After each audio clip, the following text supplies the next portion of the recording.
Hey riders and racers, and welcome back for another video. Today's video is the two best types of cardio for motocross races.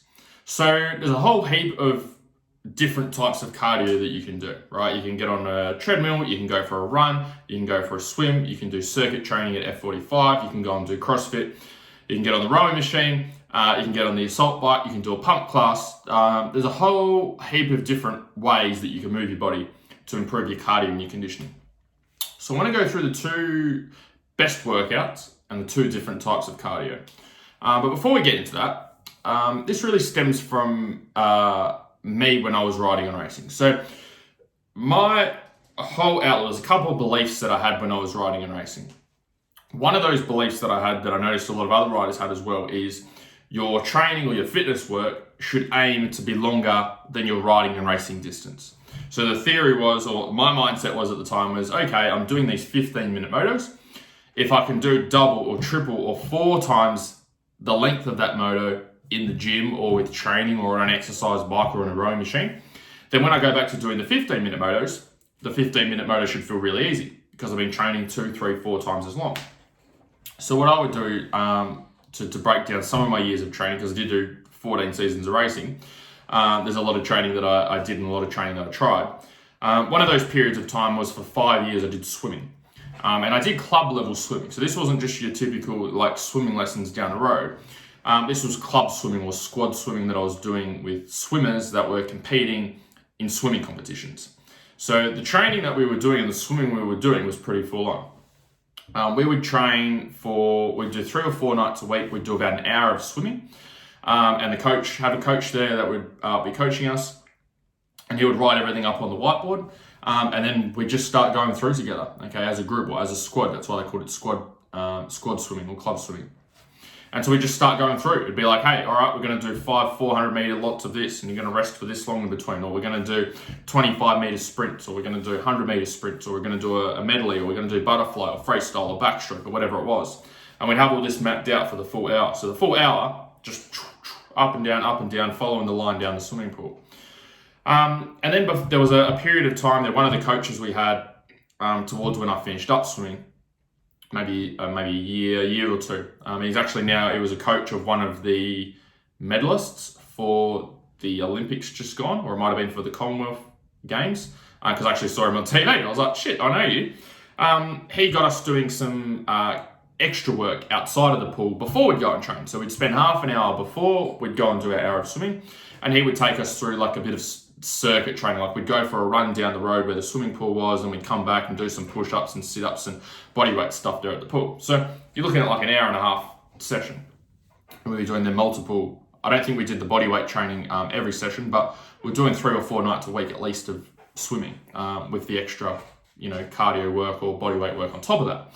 Now you would think with all of that training, right, like that's a shit ton of training. It's a fair bit of swimming work. It's a fair bit of long distance cardio that I'm covering there. You would think that doing a 15-minute moto on a motocross bike would be very easy with that level of fitness that I had. But the thing is, it wasn't. And that's what would frustrate me a lot is I'll do all of this training and train really hard and put a lot of effort into it, and then still get out there on the bike and not be able to put in a 15-minute moto. And not really know why.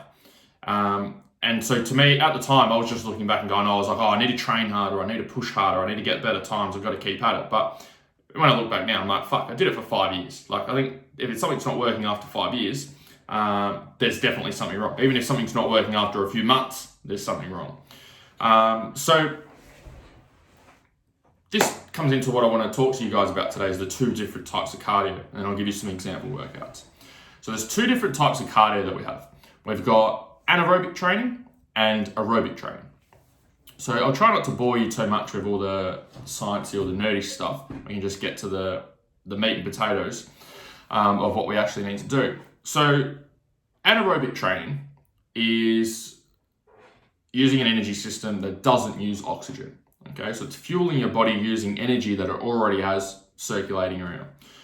So it's not using oxygen to help break down nutrients or break down food. It's not using oxygen. And because it doesn't use oxygen, what that means is we can only use that energy system for a very short period of time.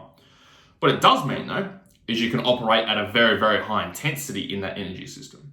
Okay, so that's why, like, if you went for a run and I got you sprinting, you're all out at speed as fast as you can down to the park, your first 2 minutes would be the fastest. Okay, then after that, shit's going downhill. And the reason that it's going downhill is because you're switching energy systems. Your body can only not use oxygen for a short period of time, okay, up to roughly 2 minutes. And then after that, then it has to use oxygen to start breaking down what it needs to break down to keep you fueled and keep you going. What that means though is it's less efficient though when your body uses oxygen. So that's why if you go down running at the park, that's why you can't hold that sprinting pace forever. Right? That's why the longer you keep sprinting for, the slower and slower and slower you get, because your body can't keep up that pace. So that's anaerobic. Okay, aerobic is when we are using oxygen to help break down nutrients and break down what we need to keep us going. So this is really after the 2 minute mark, if we're sprinting, or it's anything where we've got a relatively consistent intensity for a long period of time. So think about like you're going for an hour run, right? You're not going all out, absolutely flat out at the start because you know you're not going to be able to hold that pace. So if you're just going out there and you're holding 60 or 70% and you're doing that for an hour, that would come under the aerobic energy system. And so this is the energy system where we're using oxygen, but we're not operating at that high intensity up here. We're operating at an intensity down here, but because it's a lower intensity, we can hold it for a longer period of time. So they're the two different types. Now, which one do we need for racing? And we need both. Okay, so the reason that we need both is anaerobic training is, first of all, the short, sharp bursts of high intensity that we just talked about without oxygen is stimulated in certain parts of the track. So you might be going around motocross track and you've got a really rough whoop section and you're giving it 100% effort. It's very intense. The bike's trying to kick everywhere. It's really rough. You're trying to go in a straight line. You're moving quite fast. It's very, very intense and very high effort. Okay, causes a high level of fatigue. That's your anaerobic energy system. And then another part of the track where you're using your aerobic system might be like when you're going down the main straight, right? You're going down the main straight, you're sitting down, you've got the bike flat out and your body's not really doing too much. Or you're going around a big corner with the big berm and you just got your foot out and you've got the throttle flat out and your body's not really too fatigued. So we're using both energy systems, okay? We might be doing say 20-minute motos for motocross. We're using the aerobic and the anaerobic energy system both over that 20 minutes. The biggest mistake I made was I just focused on the aerobic stuff. I was just doing the long distance stuff, just trying to train longer. And then I wondered why I wasn't very good at race day and I'd feel flogged in 15 minutes because my body wasn't ready to handle those anaerobic sections of riding and racing because I never trained them. Okay, and there's a lot of those anaerobic sections when you go out and race. So to give you some examples of workouts of what you can do for each, anaerobic training. How do we train that system? We train it the way that it's designed to be worked, okay, or the same way that it works when we go out and race is short, sharp bursts of high intensity activity.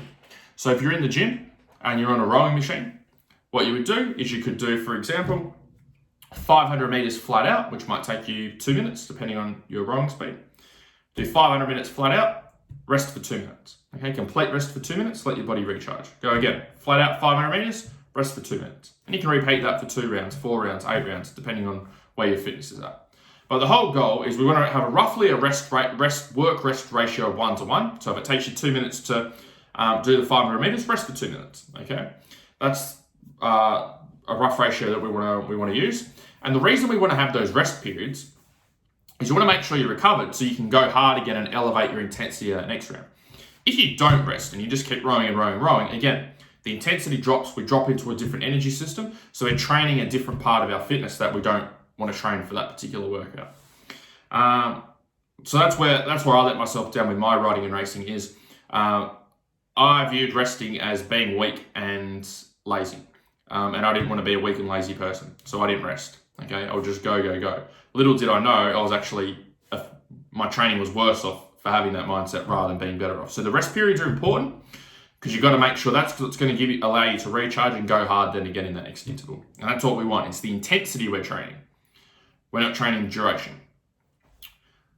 Second type of cardio, the aerobic training, is longer distance stuff. So there's a couple of the ways that you can train that. If you want to train it in the gym, you can train it in the gym by doing a longer distance pace. Do a 20-minute row, okay? Do a 30-minute row. You could even do like a 15-minute row and work your aerobic system. So pick a pace and work at sticking at that pace for a period of time. So obviously it's the complete opposite to anaerobic. What I recommend is I do incorporate aerobic training into the training programs with our riders, But what I recommend is instead of spending hours and hours and hours in the gym doing aerobic training, use your aerobic training on the bike. So if you want to develop your aerobic system and you're a motocross rider, go to the gym, go to the track and do 20-minute motos on the weekend, or do 15-minute motos. Okay, work on developing that system out on the bike. That way you can develop your skills and your riding and race fitness and racecraft all at the same time, rather than taking up a lot of time during the week when you're probably better off doing some strength work or doing some anaerobic work during the week. So that's it. That's all I've got for today. So they're the two different workouts. If you'd like some help with this stuff, if you want to build or get to an A grade level of fitness by next year and make sure you have all the boxes ticked with your riding and racing fitness, feel free to apply to work with me. I'll put a link either up here or down here. Ask you a couple of questions about what you're working towards, and then we'll go from there. Otherwise, hopefully you enjoyed this video, and I will chat to you guys soon. See ya.